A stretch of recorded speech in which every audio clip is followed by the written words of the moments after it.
धर्म स्नेही प्यारे प्यारे भव्यात्माओं, कल हमारा विषय चल रहा था कि अशुभ भाव के कारण क्या हैं, किस किस कारण से हमारे भाव अशुभ होते हैं, हमें अपने भावों को कैसे संभालना है। बंधुओं, इसका पूरा परिचय हम रहनसार ग्रंथ के माध्यम से देखते हैं। हमको पता नहीं रहता और हम मजाक में अथवा यूं ही छोड़ देते हैं, कहते हैं इसमें थोड़ी ना कुछ होता है, हमने तो मजाक में कहा था, हमने तो ऐसे ही बोला था। ओहो, हे भव्यात्माओं, मजाक में ही तो कहा था कि अंधों के अंधे होते हैं, इतना ही तो कहा था। इतना बड़ा महाभारत रच गया। ऐसे ही भव्यात्माओं हम कहते हैं, हम हंस हंस के कर्म बांध लेते हैं। जब हमारा कर्म उदय में आता है तो हम रोते हैं, आंखों से आंसू बहाते हैं, आधरौत प्रणाम करते हैं, संकलेश प्रणाम करते हैं, और तो क्या अपने कर्मों की जो हमारे कर्मों का फल हम स्वयं भोग रहे हैं, लेकिन इसके दोषी हम भगवान को ठहरा देते हैं। कर्म हम कर रहे हैं, कर्म पूर्व में हमने किए हैं, लेकिन हम भगवान के ऊपर रखते हैं कि भगवान मेरी कभी सुनता नहीं है, शायद भगवान को ऐसा ही मंजूर होगा। अरे भगवान को ऐसा मंजूर होता तो फिर वीतरागता कहाँ गई? भगवान क्यों तुम्हारे बारे, भगवान तुमको देखने नहीं, उन्होंने सारी दुनिया को, सारा जहान को देख लिया बंदो, अब कुछ भी देखना शेष नहीं है, इसलिए वह आंख नासा दृष्टि करके बैठ गए हैं, उनको किसी को नहीं देखना। तो कर्म हम करते हैं और हम इसका दोषी भगवान को ठहराते हैं कि भगवान ने हमारे साथ ऐसा किया है। हे भव्यात्माओं, इस भ्रांति को छोड़ना है, छोड़ो इस भ्रांति को, ओ जागो, पढ़ो रहनसार ग्रंथ, कुंद कुंद महाराज की वाणी को अपने जीवन में आत्मसात करो, तभी पता चलेगा कि हमारे कर्म हम स्वयं ही बांधते हैं। इसलिए भव्यात्माओं, कल हमारा विषय चल रहा था, हिंसा आदि करने से, झूठ चोरी कुशील का सेवन करने से, परिग्रह आदि में ममता होने से हमें अशुभ कारक भाव हमारे बनते हैं, अशुभ का कारण है।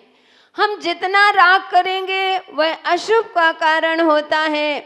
मायाचारी करेंगे, छल कपट करेंगे, क्रोध मान माया लोभ चार कषायों में हमारा जीवन व्यतीत होता है, तो हमें कौन सा कारण हो रहा है? अशुभ का कारण बन। ये सब अशुभ के कारण है। कुमति, कुसरत और विभंगा वधि ज्ञान को और पक्षपात आदि हम करते हैं। ज्ञान भी है, लेकिन हम कुज्ञान कर रहे हैं। ज्ञान सम्यक ज्ञान नहीं है। कहते हैं जो सम्यक है उस पर रुचि नहीं, जो हमें संसार को बढ़ाने वाला है उसमें हम खुशी मना लेते हैं। भले ही कह नहीं पाते, लेकिन मन से प्रशंसा करते हैं, हाँ यार वहाँ का शास्त्र पढ़ने से बहुत अच्छा होता। भव्यात्माओं, जब मिथ्यात्व में जाता है तो हमारा अशुभ का कारण होता है। ये सब अशुभ गति के कारण होते हैं, अशुभ भाव इसमें उत्पन्न होते हैं। पक्षपात करना, कहते हैं पक्षपात में एक तरफ की बात को लेकर के वो न्याय कर दिया। अरे आप घर के मालिक हो, आपको दोनों पक्षों को दो बेटे हैं, आपके दोनों बेटे आपके लिए बराबर है। ऐसा नहीं है कि छोटा नहीं कमाता है और बड़ा कमाई कर रहा है तो आप छोटे को ठुकरा दो, बड़े को ही सब कुछ मानो। नहीं, अथवा बड़ा कुछ नहीं कर रहा है, तुम पैसे से नहीं, यहाँ पक्षपात नहीं। माता पिता होते हैं, कभी अबे अपने बच्चों पर पक्षपात नहीं करते। अगर कर रहे हो तो इससे अशुभ भाव हो रहे हैं। कितना भी करोगे आपके अशुभ परिणाम तो होंगे ही होंगे। इसलिए नहीं, हमारे लिए दोनों बराबर होते हैं। गुरु होते हैं, हमारे लिए सभी शिष्य बराबर होते हैं। बंधु भले ही देखने में आ सकता है कि उनका उसको ज़्यादा महत्व नहीं, गुरु जो होते हैं कभी भेदभाव नहीं करते। राजा होता है, वह कभी भी अन्याय नहीं करता है। पक्षपात से चलोगे तो शुभ का बंध होगा, और पक्षपात करोगे आप तो बंधो तुम्हें अशुभ कर्म का बंध होगा। कभी भी राग के वशीभूत होकर के कभी भी अन्याय का पक्ष मत ले लेना। कहते हैं कि 3 मित्र थे, राजा वसु, पर्वत और नारद। ये 3 मित्र थे। अजर अष्टम कहते हैं कि उसका क्या हुआ था, उसका फल क्या होता है, उसका अर्थ होता है पुराना धान। लेकिन राग के वशीभूत होकर के उस कहते हैं पर्वत ने क्या कह दिया कि इसका अर्थ होता है बकरा। इतना कह दिया। बंधु कहते हैं पक्ष सभा में बोल दिया कि वसु राजा ने कि अजर अष्टम का अर्थ होता है बकरा। वो जानते थे कि धान होता है, पुराना धान होता है, लेकिन राग के वशीभूत होकर के और जैसे ही कहा बंधो, तुरंत वसु झूठ सेती नरक पहुंचा और स्वर्ग में नारद कि नरक में चले गए। इसलिए भवआत्माओं ओ कभी भी तुरंत के तुरंत पक्षपात मत कर लेना, तुरंत ने भाव नहीं बनाना हाँ हाँ ऐसा ही है, नहीं, पहले देखो, अच्छे से समझो, फिर इसके बाद में निर्णय लो। ऐसा नहीं कि तुमने थोड़ा सा किया, कभी कभी आंखों देखी भी गलत हो सकता है। इसलिए कभी भी हमें एक बार एक मुनिराज रास्ते से निकल रहे थे और बंधु एक पक्षी आया। वो जैसे ही महाराज विहार कर रहे थे वह पक्षी वहां पर वह कौवा गिर जाता है, कौवा हो अथवा कबूतर गिर जाता है। वो तड़प रहा था, महाराज अकेले थे। जैसे ही महाराज ने उस पक्षी को देखा, उनको दया आ गई, तुरंत वह नमोकार मंत्र सुनाने लगे। और जैसे ही नमोकार मंत्र सुनाते हैं, देख लिया उधर मुसलमान एरिया था। उन्होंने कहा कि अरे और भी कोई अदर कास्ट रहे होंगे, बोले जैन साधु मांस खाते हैं। उन्होंने पत्थर मारना प्रारंभ कर दिया उन साधु को। इतने पत्थर बरसते हैं उन साधु के ऊपर, इतना। फिर एक व्यक्ति बोला कि भाई पहले अपन चलते हैं, देखो कि बात क्या है। बोले हमने खुद देखा, वो अपने हाथों में ले रहा था, वो ऐसे कर रहा था, यानी मांस का सेवन कर रहा है, मांस भक्षण कर रहा है। एक व्यक्ति पहुंचे, पूरी स्थिति देखी। मुनिराज कहते हैं कि यह पक्षी तड़पते हुए गिर गया था। मैं इनको नमोकार मंत्र सुना रहा हूं कि पूर्व में इसने ऐसा पाप किया होगा, मायाचारी की होगी, छल कपट किया होगा, इसलिए इस पर्याय में यह त्रियंच गति को प्राप्त हुआ। उसको संबोधन कर रहा था कि हे जीव, अब मायाचारी मत करना, नमोकार मंत्र को स्मरण करो, इस शरीर को छोड़ करके अब जाओ, दूसरा शरीर तुमको धारण करना है, अच्छी पर्याय में जाओ, जैन कुल में जाओ, नमोकार मंत्र को हमेशा याद रखना। तो मैं उस जीव को नमोकार मंत्र सुना रहा। बंधु सारे लोग पछताने लगे। कहने का तात्पर्य पहले अच्छी तरह से देखो, समझो, इसके बाद में निर्णय लेना चाहिए। कभी भी हमें उतावलीपन आदि नहीं करना चाहिए और कभी भी कान के कच्चे नहीं होना चाहिए। अगर हम कान के कच्चे हैं तो हम पक्षपात कभी भी सही निर्णय नहीं ले सकते। इसलिए जो मुखिया होता है कभी कान का कच्चा नहीं होता।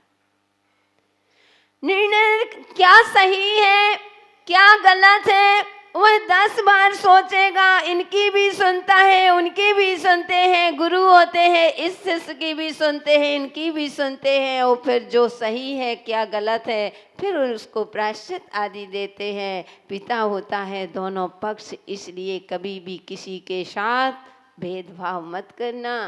अपने भेदभाव करोगे अशुभ गति का बंध होगा, अशुभ भाव होंगे और हम अपना अहित स्वयं ही कर लेते हैं।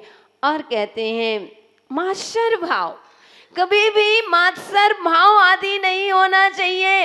मात्सर यानी ईर्ष्या कि इनका इतना क्यों चलता है, इनका बिजनेस इतना क्यों चल रहा है, इनके बच्चे इतने अच्छे क्यों हैं। अरे उन्होंने पुण्य किया होगा, पूर्व में भगवान की भक्ति की होगी, इनके पास सब संपदा है, अब आप ईर्ष्या से जलन कर रहे हो। हे भवात्माओं, जलने से पहले जलना छोड़ दो।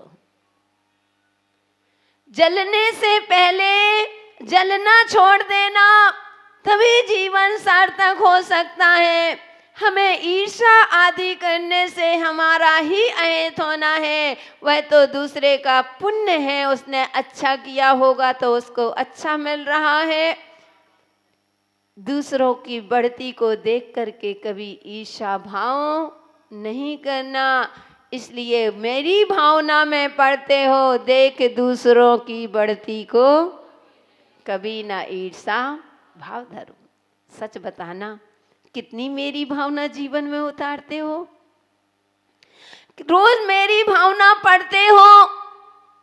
कितना आप आचरण में लाते हो? कितना आप जीवन में उतारते हो? मुझे लगता है यहाँ जितने भी सभा में बैठे हैं लगभग सभी लोग मेरी भावना का पाठ पढ़ते हैं, लेकिन रटा रटाया बोल दिया, देख दूसरों की बढ़ती को कभी ना ईर्ष्या भाव धरूं। अरे एक एक पंक्ति पर चिंतन करो कि कभी भी हमें ईर्ष्या भाव आदि नहीं रखना चाहिए। लेकिन आज सबसे ज्यादा मानव दुखी है तो दूसरों को बढ़ते हुए ही दुखी है, अपने दुख से कम दुखी है।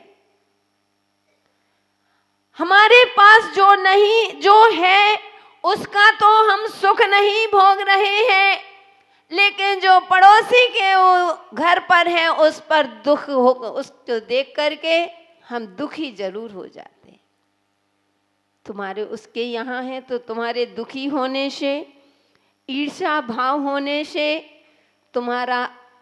तुमको वह वस्तु मिलने वाली तो है नहीं है।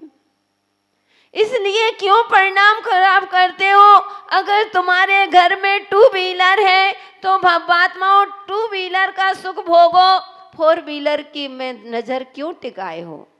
जब होगा हमारा, तुम्हारे यहाँ भी 4 व्हीलर आ जाएगी, लेकिन आप 2 व्हीलर का सुख नहीं भोगते, पड़ोसी के यहाँ 4 व्हीलर है उसका तुमको दुख हो गया, ईर्ष्या उत्पन्न हो गई। ये कैसे बढ़ रहा? नहीं, ईर्ष्या से अशुभ भाव बनते हैं। और कहते हैं ज्ञान आदि यानी कुज्ञान, कुश्रुत ज्ञान और कुअवधि ज्ञान, ऐसे कहते हैं कुमति ज्ञान। एक उल्टा विपरीतता से चलना। आपने तत्वासूत्र पढ़ा होगा, जिसने भी पढ़ा होगा बंधुओं समझ सकते हैं, क्योंकि अगर पूरा विस्तार से लेंगे, जो आप कह रहे हो कि रहन सार पूरा करके जाना, शायद रहन सार पूरा वैसे भी नहीं हो। इसमें लगभग 170 गाथाएं हैं, वो 70 ही हो जाएं तो भी बहुत है, 100 की तो बात दूसरी। क्योंकि बंधुओं ऐसा विषय आता है तो उसमें बिना बोले रहा भी नहीं जाता। वो हमेशा पढ़ाते भी नहीं है कि गाथा पढ़ाया, अर्थ पढ़ा दिया और आगे बढ़ गए। हम ऐसा पढ़ाते हैं, हमको मालूम है कि इस कान से सुनोगे, इस कान से निकाल दोगे। इसलिए हमें मात्र सुनाने नहीं, हम आपको इसलिए बार बार कोई दृष्टांतों के माध्यम से, कोई कहानियों के माध्यम से क्यों बार बार समझाते हैं, क्योंकि जिसमें आप रचे पचे हो वही हम आपको दृष्टांत देते हैं। कम से कम जिसमें रचे पचे हो तो उसमें आपको समझ में आएगा। और मुझे मालूम है गुवाहाटी वाले जितने भी यहाँ पर बैठे हैं, जो भी मेरा प्रवचन सुन रहे हैं, उनको हमारा प्रवचन समझ में आता होगा। मुझे मालूम है भक्ति कभी किसी को दवा नहीं देती है। मुझे कुछ नहीं मांगना, ना कोई निदान, बस मोक्ष। भगवान मुझे मोक्ष सुख की प्राप्ति चाहिए। मुझे संसार में किसी भी प्रकार का कोई निदान नहीं, ना मुझे राजा बनना, ना कोई मुझे महाराजा बनना, ना मुझे कोई चक्रवर्ती का पद, कुछ भी नहीं चाहिए। एक चाहिए है तो क्या चाहिए? जिन धर्म की शरण चाहिए। तभी तो वह भक्त भगवान के सामने आता है, तुमसे भगवान कुछ नहीं चाहूं, जन्म जन्म तेरे दर्शन पाऊं, मन में यही विचारा हमें आना पड़ेगा इस दर पे दुआ। ऐसी भगवान की भक्ति करो, ना कोई निदान करना, तभी हम अपने जीवन में अशुभ भावों से बच सकते हैं और मानव पर्याय को सार्थक कर सकते हैं। देते हैं जय बोली महावीर भगवान ने की।